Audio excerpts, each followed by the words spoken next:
Hello and welcome to Funny Mummies, the podcast for people that hate parenting podcasts. I'm Hatty, a comedian, and I'm blessed with two lively boys. Each show I'm joined by funny mummies, aunties, mates, because, let's be honest, we all need the help of our non-tired friends. So hold on to your pelvic floors, here comes the show. Happy Mother's Day! Happy Mother's Day! Happy Mother's Day to you! Happy Mother's Day! Happy Mother's Day! Happy Mother's Day to you! Stop looking for answers in everyone's face. Come on, let's go. What's the point in wasting time on people that you'll never know? When you know who to turn to, now everything's changed.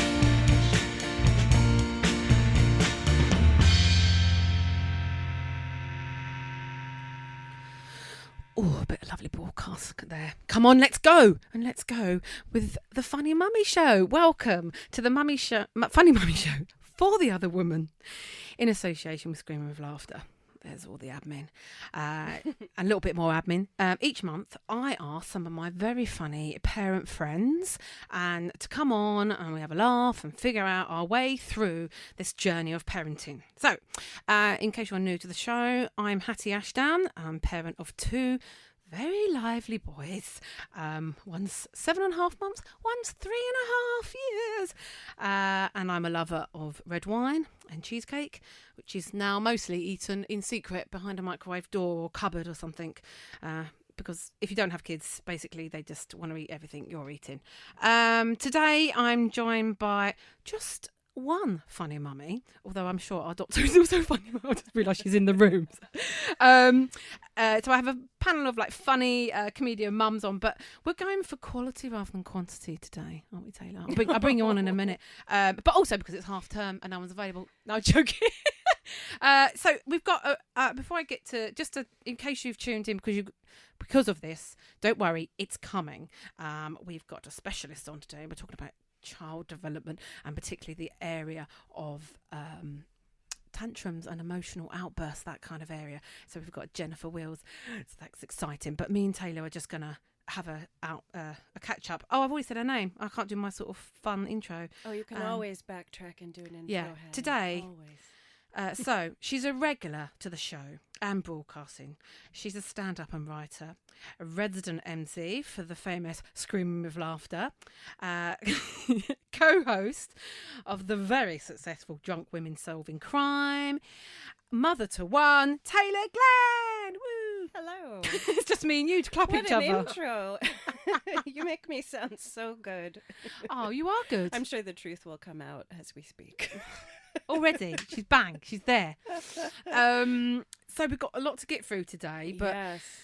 because we are a funny show, and Yeah. we sort of we've got to tackle this sort of emotional tantrum thing because it doesn't feel very funny at the time. Certainly doesn't in the moment. In the anyway. moment, Yeah. but that's the ethos of this show, is that I think humour is what gets you through parenting. Absolutely. So let's just like do a little bit of like.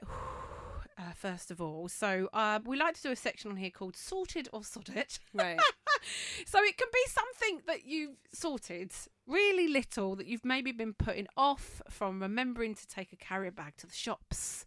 Yeah. To Remember to take Yeah. a carrot back. yeah, that's my life. This carrot has been waiting for its return. What? Wait. Under what circumstance have you got to take a carrot back to the shop? No, a carrier bag. Oh, that's a whole. I was ready You for a thought- whole was you? vegetable-based story. I was like strapped in. Oh, for you thought that was like a Kent thing of like, you have to take a carrot This- bag. I thought you had very high standards Yeah. for your underground veg. You're going to be like, this is just the wrong shape. I thought we might God, veer could you into imagine? like, yeah. I No. can't imagine. You're right. You're right. Nothing surprises me anymore In at this this ripe country. old age in this country. In You this know, I town. can picture villagers taking their vegetables back because they're not up to snuff. I really can. Oh, don't. No, I like a bit of wonky veg, but that's another story. So Every woman has her preference. Yeah. So, do you want to go first with something you sorted? Yeah, well, it's I'm really sorry that this is what I'm stuck with, and you're like, this is a funny show, so we have to add humor. And the thing that I'm stuck on, but I'm sure I'll find some humor in it, just because it's like this phase of life is so mundane and morbid. Oh. My husband and I have finally written our wills. Oh no, We I left that off. We put that. I feel so good. I'm like, I'm Feel ready. relieved. I'm ready to go at any time, guys. I'm ready. Book me in at Dignitas. I am ready. And there's nothing that sparks a marriage more than having the conversation, like, under which circumstance do you want to be resuscitated, and learning that you're very Really? You have to aligned. talk We about are all really that. meant to be together, because we're like, no, just pull the old plug. And so what It's prompted? very romantic. You know, you're there one night. You're like, oh, should we watch another Netflix series? Or no, let's sort out this. What Right. prompted the actual? Like, let's just do it. We finished Russian Doll. Yeah. And it just seems like a good time to put our wishes in writing. Love Well, the that. parenthood thing, I mean, and we had put it off for a while because my daughter's 5. But, yeah. It does change So the did way you that write you in look the at who's stuff. going to have her if something happened to you if you were both on an Yeah. aeroplane? Yeah, and I texted, this is the kind of classic ally, I didn't even pick up the phone, I just texted my brother, and I'm like, Would you have her? will you take her if we both die? And he's like, sure. Sure. And then he wrote, it would be an honor. And I was like, oh, that was quite a touching Aw. little Yeah. text exchange. It's sad, but it's so funny because you're sort of dipping into that thing that we just all avoid all the time, you know? 'cause So you don't want to think about it. I remember years ago my sister asking me if I would have her kids. Yeah, they're 25 now, so I don't really need to have them. But Harriet, who's driving down, looked around, went, whoop! She thought, I know I look really good for 60, don't I? No, I've got sisters that are a lot older than me. Yeah. I was the mistake child. We'll Oh. get to that later. certainly has no bearing. And I had lots of tantrums, anything. which might have something to do with it. Yeah. Right, that's a really good one, and actually, Oh, good. I'm you've glad. inspired me. I've got to get that Sort it sorted. out, because the relief is amazing. Because it's like when you put off your taxes, but times 10. It's like, I got it in before the deadline, because the deadline is a real deadline. Yeah, You know, you so you gotta, that's true. gotta hit that deadline. You don't want somebody else. And without making without being decisions for morbid, you. but I've had two important people die in my life, mum and dad. I'm an orphan, and we didn't really know how they wanted to be buried. And Oh, right. yeah, first one because it Oh was my sudden. gosh. Second one because we didn't get to write it down, and we all thought different things. Yeah. So one sister was going, well, I thought she said cremated, and I thought she said buried. So we had to kind of like, Oh, do no. stone, scissor rock. Yeah. Sort of flick a coin on it in the That's end. probably why that game was invented. Yeah. Let's be fair. Decide whether your mother should be cremated or buried. Oh man. But it is important, and It is. and these It people is. that go, oh, it's when I don't care because I'll be dead. But it's the people that are left, Anyway, we have got. Yeah, all that's this- very callous. Nothing matters after I'm gone. So That is narcissism right there. That is, isn't it? I've sorted. It's not. I've sort of forced to sort it really, but one of the reasons that I nearly cried walking to here today, just for relief of being without children, which sounds Oh, awful. But it's been. no. It feels like it's been weeks because I've been let down a lot by my childcare situation, and but I've sorted it. I think I've got somebody new. Oh, So that's not very exciting, but it's just like hopefully a relief of like sorting something out because we all need to sort the childcare out, don't we? these are the things that become exciting, though. Yeah. Wow. I mean, can you just picture how riveted everybody is right now? Like, wow. I know. I can Will's feel the land. child People care. turning off. But Those what- are great hashtags. But what's Get on that. like for me? Like my standard of like childcare, like what was important has gone down. I don't know. Like you start off like now I'm on the second child as well. You start off like seeing all these people, blah blah blah, and I'm literally now I've gone back to the person that I said seen ages ago and gone. Yeah, they'll do because they're available. Is that terrible? No. What's important? Not at all. What do you look for when you're like sorting out childcare? You've got someone lovely, haven't you? who looks Oh, after yours? yes. And I feel so lucky because I really stumbled into her. She's older. She's got 5 kids, 5 grown-up kids, and a bunch of grandchildren. She's Irish. Ugh. She's like the dream scenario for us because she totally understands This is that we're. Doubtfire. She is a little bit. Oh, she's Scottish, although wasn't she's much better looking. Celtic. No offense, Robin Williams. Yeah, but she's got that sort of. I mean, my mother-in-law is Welsh, so I kind of have this like I lump them all together into like the Celtic nana, and I know they're all. I know they're different. I know they're different countries, but there are some similarities there. Come on. And so it's like surrogate nana for my daughter, and it's really great. But she also gets. It's so funny because when I met her, she's like, "I hope it's." I'm not going to do her accent. I was just going to do it really badly. I hope it's not a problem that I'm in my 60s. And I was like, "No, that is an asset." Like she really gets. Yeah. How important her role is, if that makes sense. And like I have never told anyone that's looked after my kid like clean my kitchen, and like I don't expect them to be a housekeeper, but she will like tidy. She can't help it. She's like, well, I'm not going to just stand here, am I? And I'm like, that's what you I know want. it's like, oh, you can never leave. You can never leave. Because let's be honest, I don't know what you was like when I was young. I used to do a lot of babysitting, and I definitely didn't clean up. I mean, oh my gosh, I was swigging a bit of Bailey's. Whatever was in the getting my boyfriend, sneaking my boyfriend in. Oh, you were a terrible babysitter. No, they didn't know by the time they came back. I was just so young. Like I was thinking, like we have these standards, like you would never hire an 11-year-old to watch your infant, but I was like 11 years old. Oh yeah, where I grew up, and I think I made like $3 an hour because I remember one time this woman accidentally paid me $5 an hour, and I was like, oh good, I've gotten a little raise. And then she rang me. She's like, I'm really sorry, Taylor. I would love to pay you that kind of money, but you're gonna have to give that extra bit back. And I was like, oh, okay. Oh no, she had really difficult kids, so I was like, difficult kids. And you know what? That gave me a little taste of the resentment of parenthood. So it was a life lesson.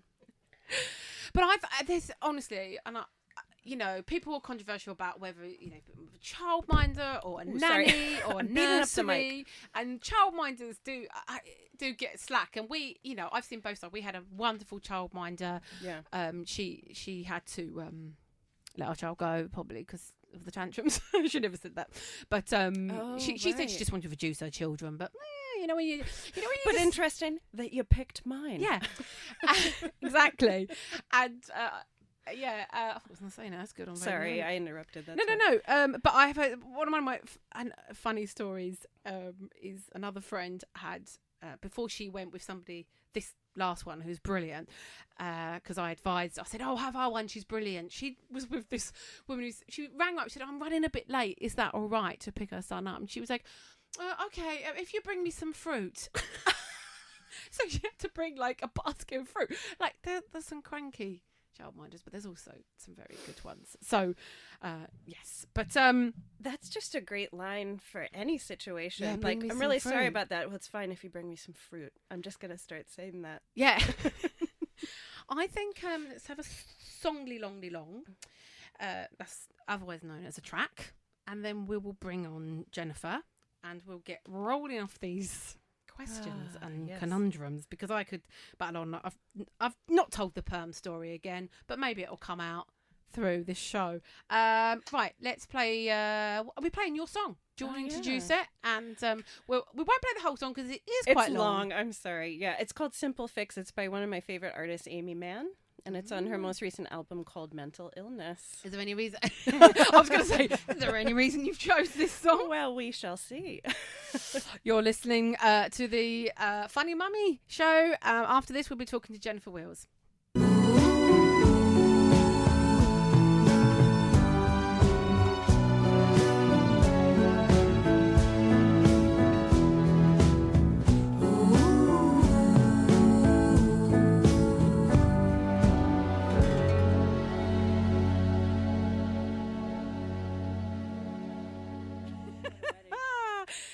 Listen to funny mummies.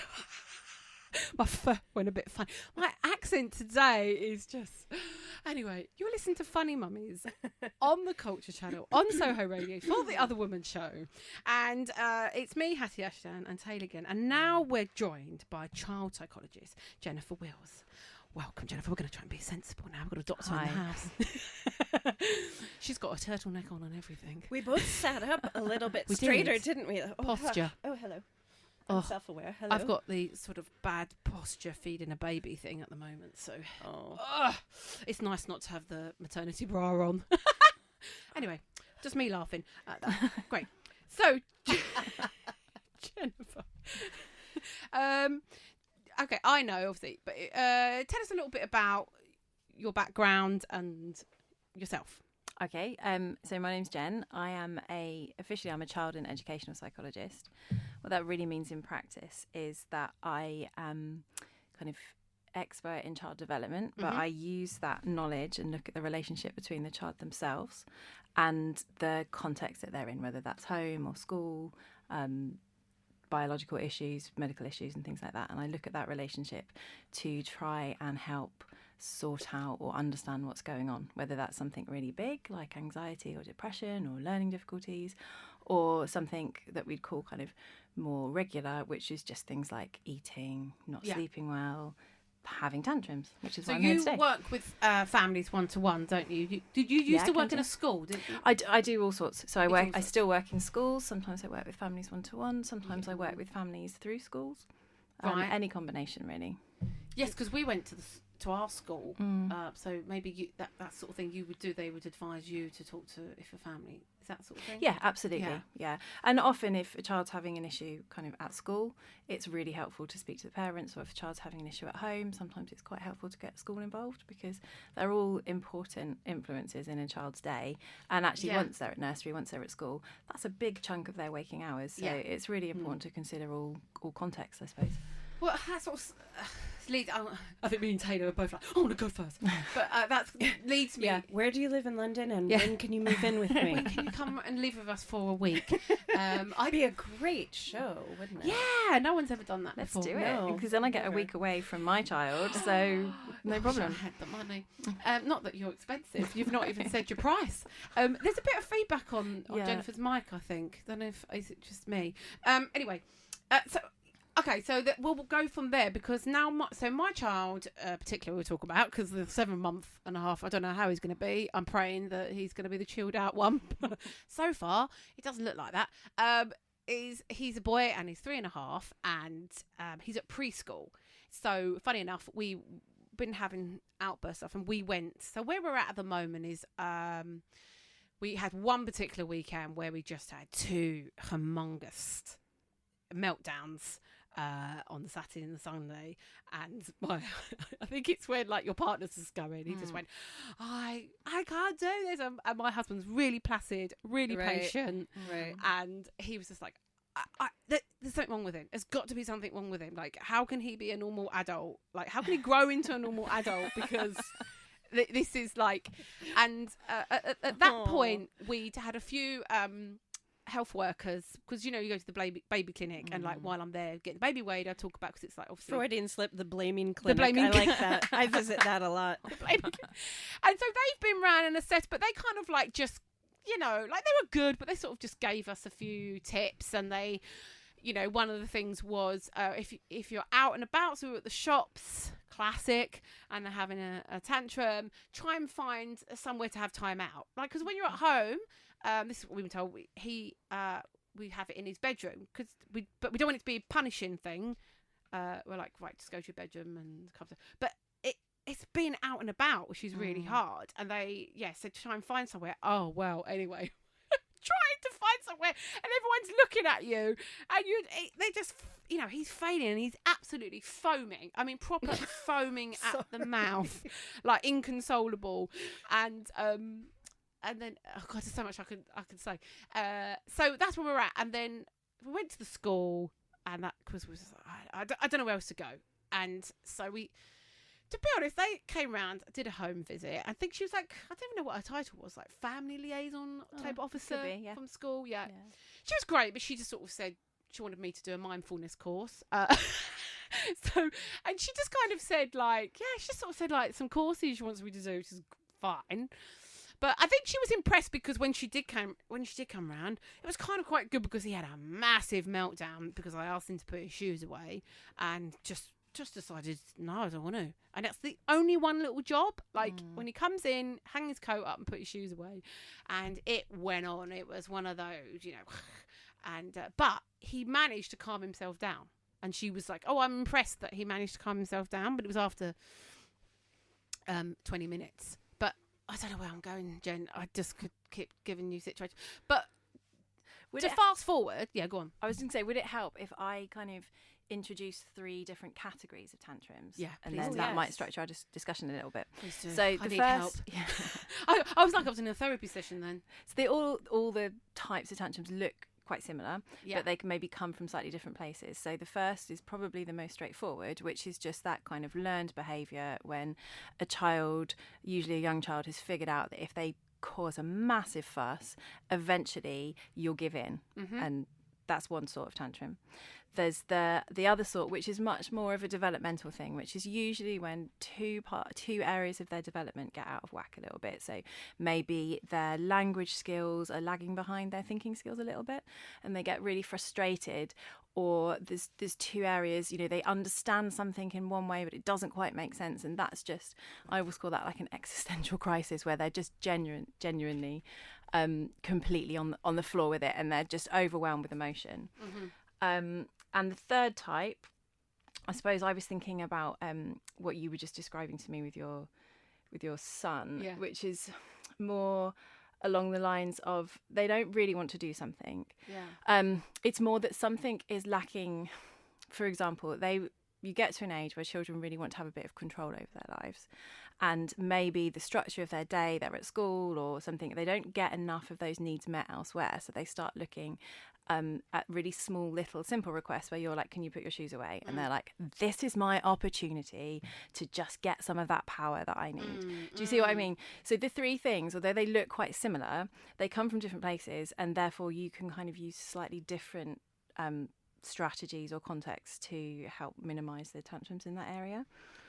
Okay, so that fits in. Oh, that's interesting. One of the questions asked by Kate, and she's from my NCT group, which was quite nice because, you know, it's that thing of like, I just think everyone else is having a great time and none of them, and I put this to them, and suddenly they're all going questions, and it made me feel a little bit like, oh, I thought all their kids were perfect. Was that thing of when they're having one of those really foaming at the mouth things? Yeah. She's asking like, what is the best thing to do? Do you know? Now I want to find how she put it, because she put it really well. You know, do we? How much should we leave our kids to go ballistic and to get it out of their system versus pandering to them and trying to calm them down? And she's put, I feel like a sycophant when I try to cajole her down from a meltdown, and neglectful and guilty when I ignore it.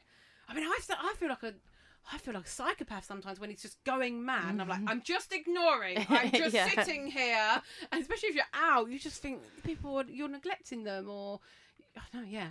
Yeah, it's hard, particularly in public, isn't it? Because I find whatever you do in public, you either look like you're just being, oh, look, my wonderful little demon child, I'm just going to be nice to you, and I should, when I everybody's shouldn't. going California parent. Yeah.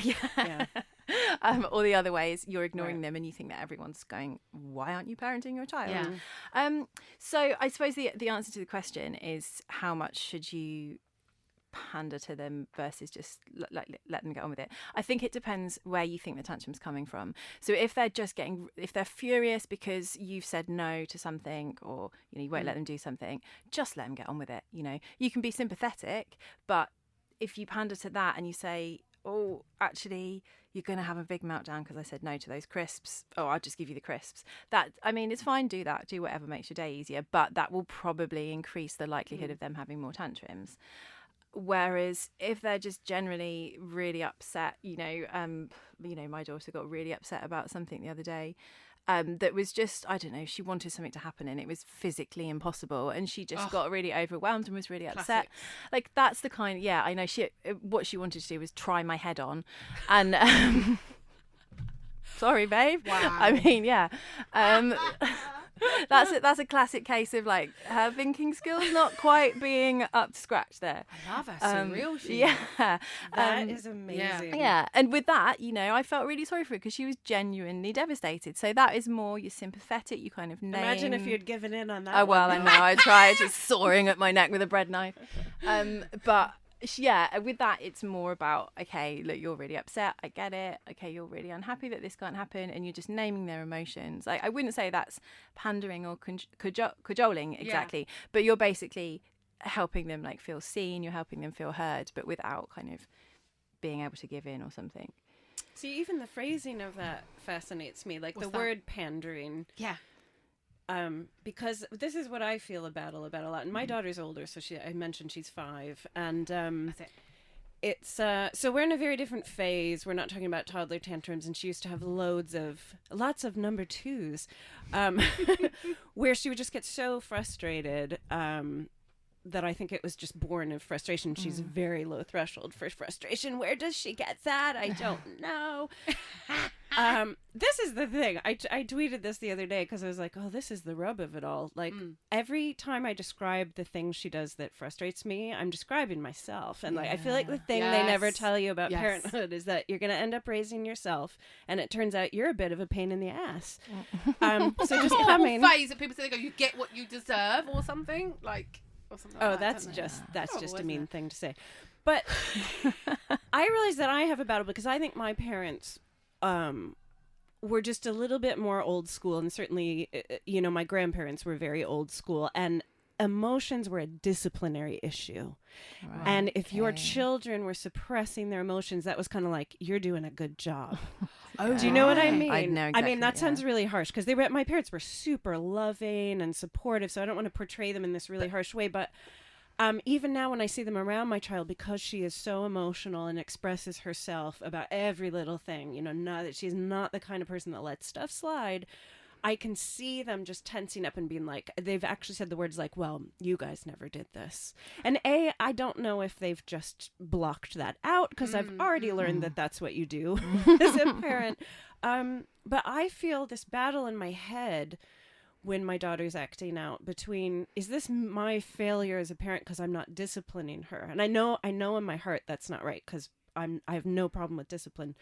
But I feel like I'm letting her, quote unquote, get away with stuff, or I'm not giving her the skills she needs. And it's really, I find it so hard to accept that she's just a really emotional person, Yeah. And I feel pressure almost from society because I feel like we value really calm kids. You Yeah. know, they're the ones that we appreciate, the seen and not heard kids.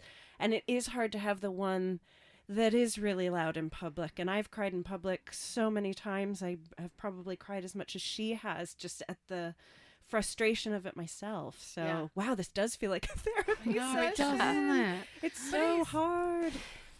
But go on, if you were. Yeah, I mean, I suppose I was just 2 really quick things about that Yeah. is that, there's other people's children do seem really calm and your child always seems really emotional. It's a bit like, when you've got a newborn baby and your newborn baby feels like it cries the loudest out of every child in the whole world. And you never really register other, you don't register other babies in the same way. So there's some of that around. And there's the fact that all children are calm sometimes. So usually you see children in public, the likelihood you're witnessing them in a rare calm period. But also, it's really good and it's really important for children to experience emotions. It's how we develop our emotions. The same goes for tantrums. It's a necessary phase because it's a way that you learn to feel emotions, you learn what they are, and then you learn to regulate them yourself.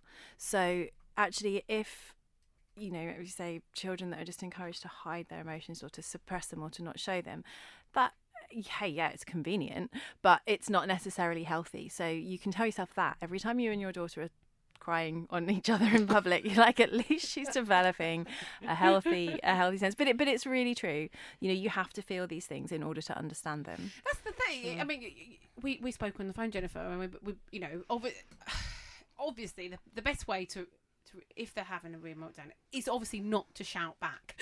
But even my husband, again, he said and he, as I say, is a really quite calm person, but he said if someone's shouting, it's a natural thing to want to shout back, and you feel it's so hard to be calm back. But no, again, forgot my point. So just while I'm thinking of it, what's your feelings on time out? Apparently someone said it's now time in or something. I'm not. So time out. 2 different things, I suppose. One is if your child's really, really emotional, it's really nice to give them. Time out's not a phrase I use particularly, but it's really nice to give them some space. What do you use? Just some space. I get, yeah. Do you want some space? Should we go and calm down? We'll if you say want to that. use Under the stairs. if you get in the cupboard. Don't do that. That was a joke. that is really nice. It's a really healthy, it's a really supportive way to help your child when they're feeling really emotional, because, you know, we as adults, we do that sometimes. If you're in a situation that's really stressing you out, you just want to leave, you just want to go somewhere, feel what you feel, calm down and go back. That's great. I think some children respond to it really well, others, you know, maybe it's not their bag, but that's fine. I think the other time people say to use time out, and this was like the real super nanny stuff of the 90s, which is like, you've done something wrong, go and sit on the naughty step. That's it. And sometimes it can be helpful, but if we're talking about tantrums and we're talking about children who are feeling really emotional, for me, sometimes making them go somewhere else on their own as a kind of punishment is kind of close to what you're talking about being taught to block your emotions out. So if you want to use time out as a punishment for, you know, you've done this naughty thing, you've thrown toys at your sister, or you've done this thing that I've told you not to do. So your punishment, as I've told you about before, is you need to go and sit down, think about what you've done for, I think they say like 1 minute per year of the child's life. We do, like, that's if it's cool. Naughty. So like he's been thrown something or whatever, Yeah. then we do like the timed time out. Yeah. Like, but if it's just like he's lost it, Yeah. as in, and he just literally needs to calm Yeah. down, then we still call it time out, but it's not timed. We're just, Yeah. It's do you know what I just mean? like, We just go, let's go to the bedroom, and I'll go with him, and I'll sit Yeah. on the bed with him, and so you stay with him, and yeah, not always, because he's. Oh, I'm getting out of here. yeah. I'm gonna rant about super nanny for a moment. Yeah. Not against the Should I woman, time but you? I think time me. I get 2 minutes to rant. That's too much. I'm joking. I think super nanny really screwed me up now that you've mentioned it, and I think especially because I watched so much of it before I was a parent, and I would sit in judgment of these families. I'm like, they don't know what they're doing. Their kids are out of control. Of course, Yeah. And the way they edit it, it's like, they just need to put their foot down and be stricter. So I went into parenting thinking, I'll just be as scary as possible and put my foot down. And actually, I've learned that that is the worst thing I can do for my daughter. And I've had to learn to not give a shit what anybody thinks in public, to just be able to give her the support. I do look like the California parent. I mean, I've said that to people, like, I'm going to warn you now, I'm going to look like a lax parent, but that's what works for her. If I stay calm and I don't make a big deal of it, and it's not about being bad, because that is such a trigger for her. Sorry. So I just needed to... It's great. I mean, it's I was nodding enthusiastically So all throughout what you just said. If you're out and she's having like a big tantrum, shouting, does she still do those like shouting, screaming ones, or is it? Not so much. I mean, I wasn't lying to you when I messaged you and said it's a lot easier now, because I just think we're in a very different developmental phase, and I'm interested what you said, Dr. J, if I can call you Dr. J. I just did. Absolutely, all the time. Dr. J. I like it. You were saying that year one, because she's in year one, is a really big developmental sort of milestone, that it's a really emotional age. Yeah. So it looks different, Hattie. It doesn't look like a toddler tantrum, and obviously we can rationalize with her, but she still can scream. I fully believe it actually is louder than any other child. I actually think my newborn was the loudest in the group. Like, I will fight for that. I don't know. But yeah, I mean, maybe to throw out a question, as they get older, what are the differences in how you approach it? Yeah. I think the other thing to kind of bear in mind is, as they get older, there's more and more outside influences on their day.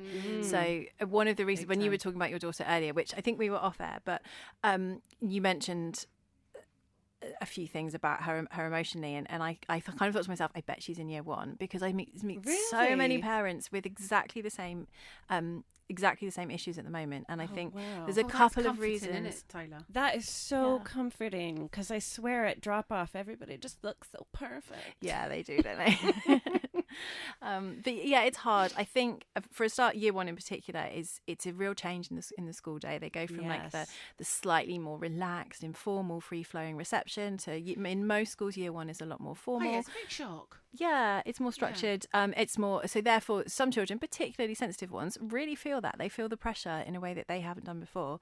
So they're trying to deal with that, and they're more tired because the school day is more difficult. Yes. But also on top of that, it kind of it's different for different children.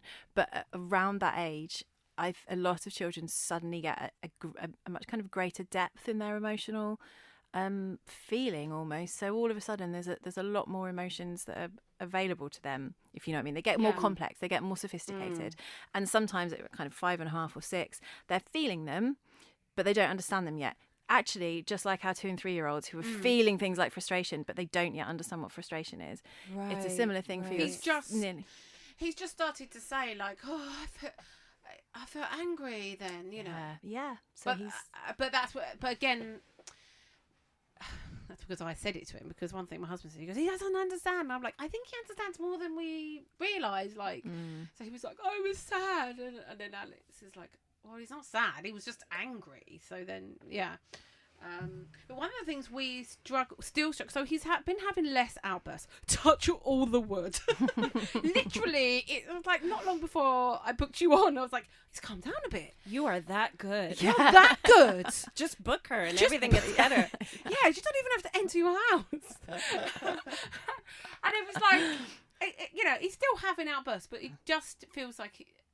Yeah, there's like even little things I said to you on the phone, like washing his hair. All kids, I guess, scream, but this he's just ridiculous. But as you know, one night I was washing his hair, and I was like, he's not screaming, and he went, "Mummy, I learned to close my eyes. It's taken 3 years, you know." But the thing that we're still struggling with is, and this is where I think we are similar, because apparently my mum told me I had tantrums. She was like, one day just went, "Oh yeah, I used to lock you in the hallway." And I think I had a few smacks around the ankles with a slipper. That's acceptable. That's all right. That's not proper smacking. Sequence is not understanding sequence of events. This is the big thing we struggle with. Okay. And he's got 2 other friends, peers that are about the same age, and they do seem to understand like that. Like, yeah, I know the classic. Like you can have that when you've eaten that, and it's like he doesn't understand it. Or do you think he's just taking the piss, Jen? I mean, yeah, hard to say. Some children I won't. would love it if she went, oh, he's taking the piss. Yeah. Like even earlier today, he was like, I want chocolate, you know, try something. I went, wait, you got to have lunch first. You got to have lunch first. He's like, I want chocolate. And I know all kids do that, but he does it about everything. Yeah. Like, oh, I can't say about anything being later. He really struggles with that. Okay, yeah. So I again noticed with my friend's little boy, I know I'm comparing, but that's what I've got to. Yeah. She can say to him, we're going to go to the cinema later. If I said to Huxley, we're going to go to the cinema later, it will be, I want to go now, I want to go now, I want to go now. Yeah. He really struggles with later. And I was like, oh, so we have to tell him everything the very last minute. Yeah. Mm. What's What's that about? I think Isn't it that a bit really is stupid? just again, imagine if I agreed. No. It's just what he's 3 and a bit. Yeah. Like, he just hasn't quite got the concept of time is so abstract. You can try and make it more concrete, so make it more immediate by you can point to, like, if you've got an analog clock, you can kind of point to the right place on the clock, or you can give him a list. So instead of saying the cinema later, you can be like, it's lunch now, then a walk, then playground, then the bus, then the cinema. Do you know what I mean? Still not this is what the school said about breaking it down, but it's just still not really been working. Yeah. It's so easy to forget how new they are Yeah. To the world. though. Yeah. Like I sometimes have to catch myself and go, Yes. stop having such high expectations for her to get this. And time was one of those things where I finally went like, why would she understand time? She's absolutely Yeah, by, and by being definition, late. Have you had that where you have to explain what they being don't late means? care Yeah. about You're what like, being hurry up, late we're is. gonna be late, we're gonna be late. We care. And yeah, I finally had to realize like, oh, there's why would you have the adult angst of being late for something that you don't even want to go to? Like, why am I expecting you to care that we're late for school? Like, bothered. How do you explain? The only way I've, because my friend made, because she said she was having a repetitive thing with her daughter, struggling to get her ready for ballet or something. And then one day she went, Jessie, do you understand what late means? She went, no. She said, I've not explained it to her. So that was good for me. But now, I don't know if I'm saying the right thing, Jen, but I just say, classic, get your shoes on, I'm going to be late for school. And I just say, if we're late, Miss Harrison, who's his teacher, I said, she won't let us in and you won't be able to go to school. And that sort of works. Yeah, realised until he that. realises he doesn't want to go to school, and he's like, he loves school at the moment. He's in that It's kind good, of preschool, just loves going there. Yeah, I think that's Is that fine. all right? Well, yeah, because also it's the natural consequence, isn't it? And actually, once you get lots of schools, if you are late, then you get in trouble or you don't get allowed to go out to break time. So you're just kind of introducing him to the natural consequence of things quite early on. Oh God, I think we've. Oh my God, it's nearly the end of the show. Have we ever played? Oh, this? you're joking. I'm like, I'm just getting started. We've got 15 minutes, and we'll quickly play a bit of your song choice, Jen, because we've got too much music. We'll just take a quick breather. And do you want to introduce your song choice? Yeah, so it's First Aid Kit because I just fancied hearing them today. Yeah, and why not? the song is Fireworks because, hey, that's Hey, appropriate. come on. You're listening to Funny Mummies on Soho Radio.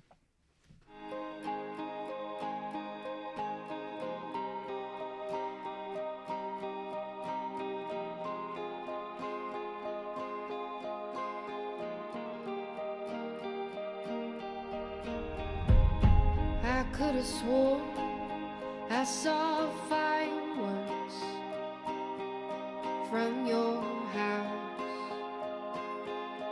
last night. As the lights flickered and they failed, I had it all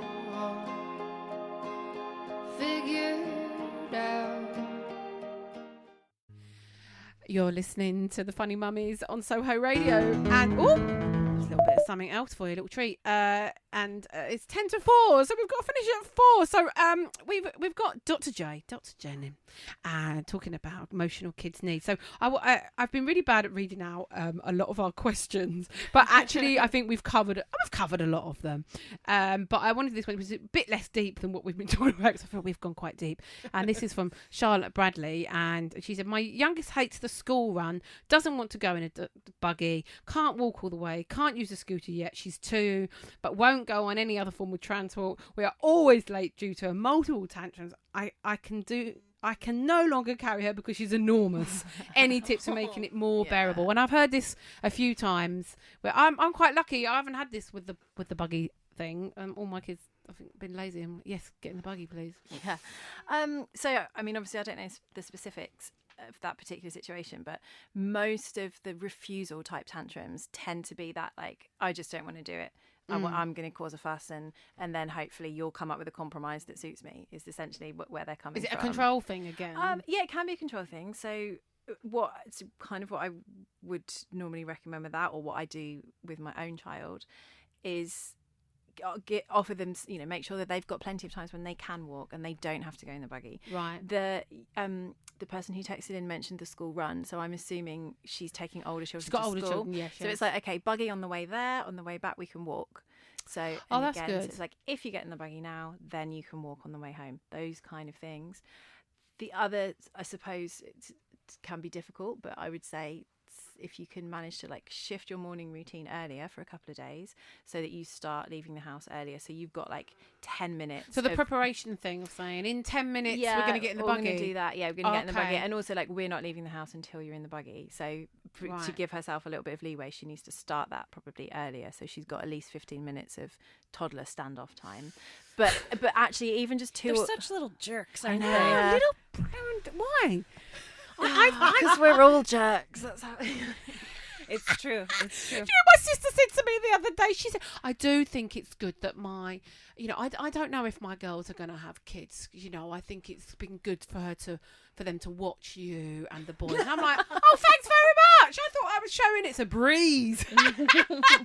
So basically, Doesn't it feel great to be a cautionary tale I to put somebody my else? nieces off having children. I thought I was just like, and I said that to her. And she went, well, you're always glamorous. I was like, What kind of birth control are you on? Hatty Ashdown.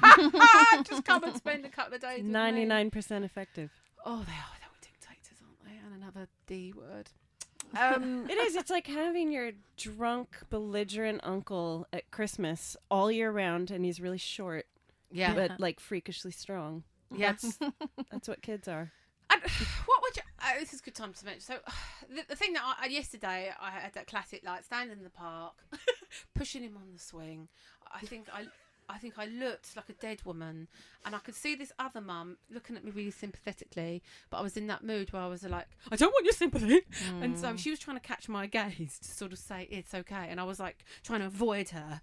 And my baby's crying in the buggy. He's in the swing that's too small for him because I wasn't going to baby one. He's like, hiya!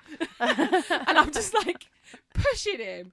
So, And anyway, she in the end she took over pushing for me, Aw. and I must have looked like a real lost cause yesterday. But how do we stay sane, Jennifer? I know that's a big question. Yeah. How long have we got? Was that? 5 minutes to answer that. Do you know what? 4 minutes now. My biggest answer to that, which isn't always easy, is look, Apart from gin and tonic. all of that, obviously. But don't do it all on your own. Yeah. Whoever you've got in your network, whether it's a partner, whether it's family, whether it's friends, whether you have to pay for it, Yeah. just do it. just get some help. Yeah, in terms of get someone to look after your kids, get someone to help you with your chores or whatever. Like, I think I work with so many mums and they're asking me to give them solutions that they can carry out themselves to make everyone's life a lot easier. Yeah. And sometimes the solution is like widen the network. It's not all on your shoulders. It's not all on your shoulders. Yeah. You can't, they say it takes a village, and it really does, or at least 2 people. Even if you have to pay for that village. Yeah, exactly. Sometimes. But I know everyone says the phrase, but I do think it's a good phrase in terms of choosing your battles and all that kind of Yeah. thing. So it's like he's 3.5 and he's still got his dummy that he has at bedtime, so stuff like that. And we're like, he's had a lot of emotional things. Obviously, he's not got a new baby brother. Yeah. So we were like, let's not take the dummy away. Absolutely. Prioritise. Although I will punch one more person if they say, oh, it's because he's got a baby brother. I was like, he was like it before. Yeah. He was like it before I was even pregnant. So don't say that to me. I definitely do my worst parenting when I put that much weight on any one moment. Like, if Yeah. I give in here, she's gonna be a con artist when she grows up. Like, I do this really heavy, like, I flash forward Yeah. to the future, and it's like, you can't put that much weight on any one moment. Like, it has to be, because my favorite philosophy is the, like, Winnicott good enough parent. Like, I Absolutely. always have to come back to that, because the moment I try to be too perfect, oh, I'm a shit parent. But if I'm like, meh, Oh, that's Yeah. good. I try to go into a little bit of 70s parenting. That's what I call it. I'm like, just pour myself a drink and turn a blind eye a Be little good to bit. yourself. Yeah, absolutely. That I mean, sounds my phrase is, terrible. it'll probably be fine, which is kind of true. Professionally, I can say it's true. They'll probably be fine. This was another. I was interested from Kate again. She said she also read recently that we've got 2 minutes. Also read recently that limiting your kids' risk taking, e.g., don't touch that, it's hot, don't go near the road, stop this, that, etc., can cause anxiety and also affect your child's self-esteem. Advice on where to draw the line. Yeah, I mean, It's a loaded question. Isn't it? yeah, actually that ties in exactly what Taylor was just saying, which is Yeah. that sometimes we can drive ourselves like really stressed with these really small things, often because someone's sent a press release to a journalist and they've written a whole feature about this is you'll turn your child completely whatever if you do too much of this, and actually it probably doesn't really matter. As a specific thing, where do you draw the line? Well, yes, you got to give your child opportunities to do things for themselves or to take managed risks, but equally, don't worry too much about it. They'll probably be fine. My thing at the moment is he's got no road danger. Oh, and I keep saying, so I say to him, because he's really into the scooter. He's got into that. He's Maisie into the scooter. She's a bit, we're sort of on a bike now, but He's she was always really, I always said, like, if she had a Hell's Angels name, she'd be Lady Caution, though. She was, like, really, like, she'd stop and look and make sure I was close. good. Yeah, Oh, so I no. didn't have too much anxiety. He's like, but my friends did, yes. and I get it. he I goes get really it. near the road, and trying to explain to him, I'm like, and the other day I just went, if you go in the road, you'll die. yeah. And then, or normally I say, you might have to go to hospital, and he goes, yeah, I want to go to hospital. Yeah. No. You I know. explain. Yeah, I'm stuck on that one at the moment myself, you? actually. Yeah, so you just have to tell them what the rules are. Like, it's like time, Right. isn't it? I did say to my daughter, like, if you run in front of a car, you'll die, and she's like, "What's that, mummy?" Yeah, I was what's like, "Oh that?" yeah, you're 2. You don't understand." Right. Right. So it's more just like these are what the rules are. When you get to the the bumpy bit at the curb, Right. stop, don't go too far, and then you just have to keep saying it and hope that they'll remember it enough to keep themselves out of danger. And You have got to write a book called They'll Probably Be Fine. Yeah. I want to see that on I'm shelves. so tempted because most messages of psychology is more like, if you do this, your children will be damaged forever, and I would buy Yeah, that they yeah. won't. Yeah, well, I'll write it just for you. We've got about 2 minutes, so we'll just sign off. And Jenny, anything you want to big up, because you're sort of, I think you said to me on the phone, you're starting out and building Yeah. your Well, I own always say- kind of thing up. Yeah, I'm not starting out as a psychologist, just so everyone knows. Yeah. Definitely know what I'm talking about. No, sorry, but- you know what I mean. Like, Yeah, no, I know, but I'm working freelance. I'm really oversubscribed at the moment, but if you're interested in reading more about what I do, I've got a website which is slightly down at the moment, but if you find me on Instagram, it's at kindy_kids. I've got links to everything there. I write articles saying this kind of stuff so that you can Google it and get some kind of sensible advice. So Brilliant. do Well, I that. think we'll definitely have you back. I'm not surprised you're overbooked. Yeah. That was so helpful. It was. Thank you. Thank you so much for coming on. I think we'll have to do a follow-up, basically. Just do one every couple of months. Taylor, obviously you have your wonderful podcast to big up. Well, it doesn't really need a big up. Oh, no, of course. Everything always needs a backup. Yes, I'm part of Drunk Women Solving Crime, which is a true crime comedy podcast. And we've got our next, we have a live show this Sunday that sold out, I'm afraid. But we have another show on April 25th at the Pleasance in Islington. We've got Zoe Lyons and Desiree Birch. And we're also at the Vault Festival on March 8th for International Women's Day with YouTuber and vlogger Hannah Witten. So please, and proceeds from that gig all go to Child.org's Team Mum campaign, which is sort of fitting. Appropriate. Yeah. So I'll just... Oh, it's already 4:00. We've got to go. No time. Thanks very much to my guests. Tune in again next time. Have great days, everyone. Bye. You've been listening to the Funny Mummies podcast with me, Hatty Ashdown, in association with Screaming with Laughter for the Other Woman radio show on Soho Radio. Thanks to all my guests and panel today, and edited and produced by Charlotte Kingston. We'll be back every month for another dose of Mum and Tonic.